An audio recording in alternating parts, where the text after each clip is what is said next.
Sir बहुत सारे लोग ये कहते हैं कि जब उन 88 घंटों का कॉन्फ्लिक्ट चल रहा था, तो ये बहुत सही मौका था पीओके वापस लेने का, या बीच में तो न्यूज़ चैनल वाले थोड़े ज़्यादा एक्साइटेड हो गए और उन्होंने कराची और लाहौर तक हमारे शिप्स को एंटर करा दिया था। पर जो एक आम सेंटिमेंट था, एक आम नागरिक का, वो ये था कि भाई आपको अंदर घुसना चाहिए था। सो इस पे एज़ अ सोल्जर आप एज़ अ फॉर्मर सोल्जर आप क्या सोचते हैं? और भारत का और भारत के आर्म्ड फोर्सेस का इस पे क्या टेक है? सी आप सही कह रहे हैं कि लार्ज नंबर ऑफ पीपल, चाहे वो रिटायर्ड कम्युनिटी के थे या आम आदमी था, उसको लगा कि हम तो अच्छा पिटाई कर रहे हैं, तो अब घुस के जाके या पीओ के पीओजी के ले लेते या कुछ टेरिटरी भी लेते। मगर देखिए, we are a responsible nation. देखिए, ये यूक्रेन और रशिया वाली वॉर नहीं है जहाँ पे रशियन पॉपुलेशन यूक्रेन में रह रही थी और रशिया का भी एम था सिर्फ वो पोर्शन को लेने का, ना कि होल ऑफ यूक्रेन को लेने के हुँ, लिए। हुँ। तो देयरफॉर ये जो डिसीजन था ना टू स्टॉप करने का, ठीक है, मांग उधर से आई, हम मान गए और हमने ये भी कह दिया कि ऑप सिंदूर अभी चालू है, हमने टेम्परेरी सीज फायर किया है। वो आज तक भी वही पोजीशन है हमारी। हुँ, सो अगर मैच्योर तरीके से देखो देखो, किसी भी ग्रोइंग इकोनॉमी को जितना देर लड़ाई बढ़ेगी, आपकी इकोनॉमी पे फर्क पड़ेगा। वो उनका क्या, वो तो हैं ही। हाँ, इसलिए हमको ये बहुत मैच्योर डिसीजन है। बहुत एनालिस्ट टीवी पे, मैं बहुत टीवी पे आया उन दिनों जब सिंदूर चल रहा था और सबको एक्साइटमेंट थी, कुछ एंकर भी हमारे ज़्यादा एक्साइट कर देते हैं और ये फीलिंग थी कि लड़ाई अब चलती रहनी चाहिए। मगर नहीं, ये बिल्कुल सही डिसीजन थी देश की कि रोको अपने आप को, अपनी इकोनॉमी पे बात, back to your economy, concentrate, get the level of your people, क्योंकि वो तो कमजोर हमने कर दिए। Gap between our and their economy is so large that in times to come उनके लिए हमारी मिलिट्री इतनी पावरफुल हो जाएगी कि it become a much much bigger deterrent. Kargil के बाद उन्होंने वो डेयर नहीं कर सकते हमारे पे अटैक करने को। धुरंधर मूवी देखी सर आपने? हाँ, दोनों देख ली। दोनों देखी? दोनों देखी। कैसी लगी ये आपको? बहुत बढ़िया। मैं और मेरी वाइफ गई थी। मैंने तो मज़े से पूरी मूवी देखी, वो तो बेचारी, उन्होंने जब बहुत गोलियाँ चलने लगी तो वो तो थोड़ी देर के बाद सो गई।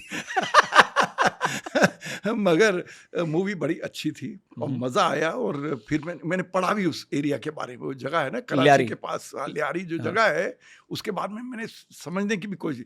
धुरंधर 1 के बाद मैंने पढ़ा, फिर धुरंधर 2 देखी। तो बड़ा इंटरेस्टिंग है, बट मेन चीज़ जो उसमें बहुत क्लियर आई है हुँ, हुँ। कि देखिए, उनके भी एजेंट्स यहाँ घूम रहे होंगे और घूमते हैं, हमें पता है। उनके लिए तो और भी ईज़ी है बिकॉज़ ऑफ पॉपुलेशन मिक्स हमारा ऐसा है। मगर हर कंट्री के कुछ ऐसे लोग होते हैं जो जाके ये सब चीज़ें मॉनिटर करते हैं दूसरी तरफ, और हमें बहुत अच्छा लगा कि डिसीजन मेकिंग भी नज़र आई वहाँ पे। हुँ, हुँ। हर लेवल पे कैसे डिसीजन ली जा रही थी, वो बड़ा मज़ा आया। प्लस ऑफ कोर्स जो लाहौरी एरिया है उधर का के बारे में हमें काफ़ी नॉलेज हो गई बाद में देख के, बट अच्छा था। मतलब पाकिस्तान को इसमें जो एक मेन ऑब्जेक्शन था वो ये था कि इतना तो लियारी के लोगों का पूरी प्रॉपर्टी भी आप बेच देंगे, तो भी उतना पैसा नहीं आएगा जितना इस फ़िल्म ने लियारी पे फ़िल्म बना के फ़िल्म कमाई है। बनाती है, I said you are right. But actually speaking ना, सब पाकिस्तानियों ने भी देखी है हुँ, पिक्चर। हुँ, हुँ, हुँ। वो चाहे वो दुबई के थ्रू देखी या कहाँ से वो देखी। जितना मर्जी गवर्नमेंट ने रिस्ट्रिक्शन डाल दी थी कि ये पिक्चर उनको देखने ना का चांस ना मिले, मगर you are absolutely right, the movies both of them did very very well. तो सर इसमें आप कुछ गाइड कर सकते हैं कि इंटेलिजेंस नेटवर्क जो होता है दूसरे देश में, वो कैसे काम करता है और उसमें कौन-सी क्रूशियल चीज़ें होती हैं? क्योंकि कैंप्स कहाँ चल रहे हैं, क्योंकि वही सारी जो इन्फॉर्मेशन गैदरिंग थी, वो ऑपरेशन सिंदूर जैसे किसी ऑपरेशन के लिए सबसे ज़्यादा इम्पोर्टेंट होती हैं कि जैसे आपने बताया कि ये 14 जगहों 9 जगह 14 अटैक। सी दो तरह की इंटेलिजेंस है। एक तो इंटेलिजेंस जो हम लेते हैं through satellites, ISR, intelligence, surveillance, reconnaissance या सिग्नल इंटेलिजेंस, उनके रेडार का फ्रीक्वेंसीज, उनकी कम्युनिकेशन जो आपस में एक दूसरे से हो रही है, उसको हम जब मॉनिटर करते हैं, उसके लिए स्पेशल यूनिट्स होती हैं, चाहे वो एनटीआरओ करता है इंडिया में या मिलिट्री की अपनी अपनी यूनिट्स होती हैं जो कम्युनिकेशंस को मॉनिटर करती हैं कि आपस में ये क्या बातें कर रहे हैं। अगर बॉर्डर पे 2 बटालियन है, वो बटालियन कमांडर आपस में कुछ बातें कर रहे हैं, अगर आप उसको इंटरसेप्ट कर सकते हो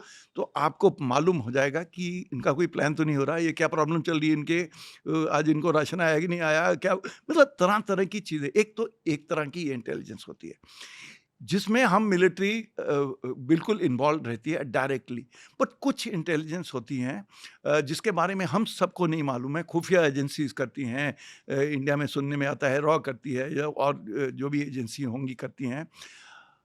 मोसाद एक ऐसी इंटेलिजेंस ऑर्गेनाइजेशन है इजराइल की जो हर जगह में ईरान के अंदर घुसी हुई थी। ये जो मतलब उनको ये पता था कि आज मीटिंग हो रही है आईआरजीसी कमांडर्स के, या यहाँ पे आयतुल्ला बैठे होंगे, कौन कौन होगा वहाँ पे, और उसी टाइम पे बॉम्ब गिरेगा। ये सारी इंटेलिजेंस मोसाद। कैसे उन्होंने आईआरजीसी के इतने जनरल्स को डिफरेंट डिफरेंट सिटीज़ में, बेरूत में, टर्की में, कहीं और जगह में भी उन्होंने न्यूट्रलाइज किया, क्योंकि इंटेलिजेंस इंफॉर्मेशन। आपको पता है कि there are dentist sitting in Tehran who had positioned themselves in 20 साल से मोसाद का एक बंदा जो डेंटिस्ट बन के वहाँ रह रहा है, और हौली हौली वो घुस गया। सारे जो आईआरजीसी के लोग उसी से दांत के इम्प्लांट लगाते थे, और उसने इम्प्लांट के अंदर ही चिप डाल दिए, और उस इम्प्लांट से वो जहां भी कहीं जा रहा था पता लगा। जैसे मोसाद ने वो पेजर्स के अंदर, सारे जो पेजर्स बिके जो सारे एक्सप्लोड हो गए, बेरूत के अंदर पेजर फटे थे जो। तो मेरा कहने का मतलब है इंटेलिजेंस एजेंसीज के लिए, सीआईए है यूएसए की।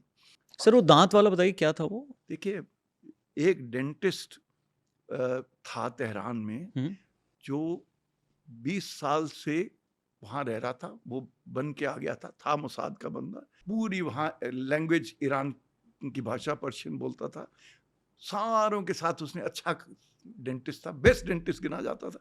और उसने जगह जगह जो लोग थे सीनियर पोजीशन, पॉलिटिकल पोजीशंस पे, आईआरजीसी के या आयतुल्ला की जो साथ ज़्यादा काम करने, उनके दांत ही करता था। तो उसने जिस और रिकमेंड करता था कि आपका तो इम्प्लांट लगने वाला है, और इम्प्लांट के अंदर सुनने में आया कि उसने चिप्स डाल दिए थे, वो चिप अब मॉनिटर किए, तो बड़े लोग इस तरह एलिमिनेट हो गए कि उस चिप की से पोजीशन पता लगती गई। दांत खट्टे कर दिए उसने सब। तो नो, तो मेरा कहने का मतलब है जो इंटेलिजेंस है ना, और कहाँ तक घुसे हैं वो दैट इज कहाँ तक घुसते हो, वहाँ की लोकल भाषा बोलना, लोकल कल्चर, लोगों का दिल जीतना, किसी को शक ना हो इस इलाके में कि क्या आप कर रहे हो, फिर टू हैव सिस्टम। हमने बहुत मूवीज देख ली, अब राजी भी एक पिक्चर थी जिसके अंदर भी एक एजेंट, कई और पिक्चरें आई हैं जिसके अंदर हमारे एजेंट्स के बारे में है। तो आई एम श्योर जो डायरेक्टर होगा उसने कुछ रिसर्च करके ही बनाई होगी। Yes, right sir.